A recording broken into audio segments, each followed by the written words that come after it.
opportunity to strongly condemn what has happened today at the airport.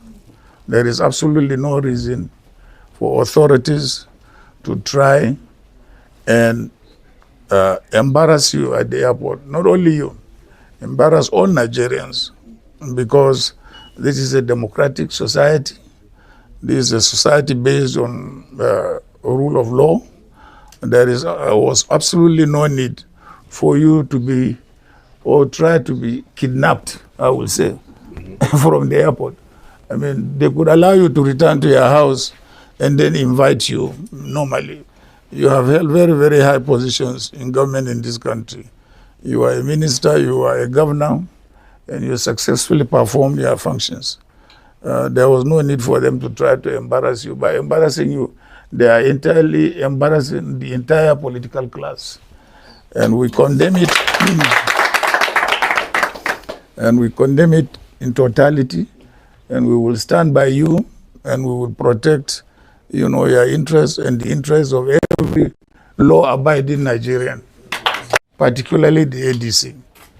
Just as they undermine and sabotage the PDP, there are also efforts and plans to undermine the ADC by using the judiciary again. We must be alert, and we must stand up against that plans to undermine the opposition. This is a very, very credible information. So we should all be at alert and make sure that the judiciary is not used to undermine the ADC, just as it has been used to undermine, to destroy the PDP. We must all unite and stand up, to all these anti-democratic forces. I thank you very much indeed. In such a great and public way, coming to my house for the second time in less than 6 months to commiserate with me over certain incidents. The latest one being the fracas at the airport today.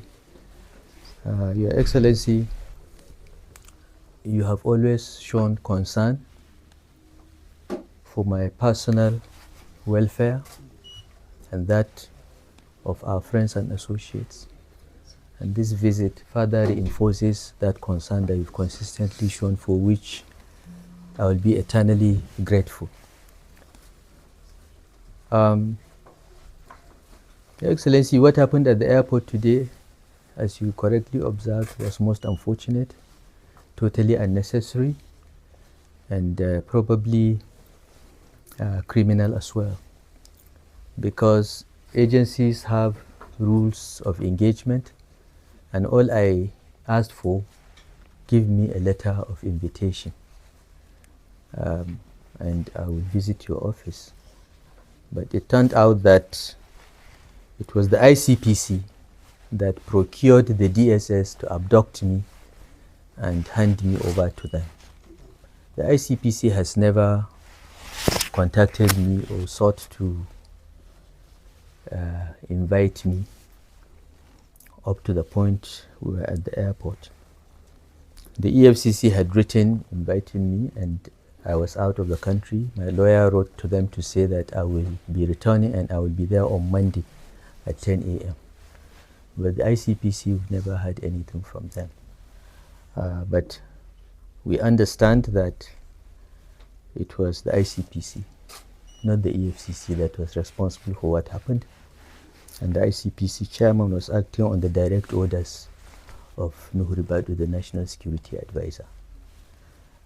We have reduced security agencies to be arms of a political party and a government that knows it is unelectable and wants to remain in power at all costs. And Your Excellency, I assure you that what has happened today has further reinforced my belief that we must work hard, we must not sleep between now and March 2027 until we remove these tyrants from power.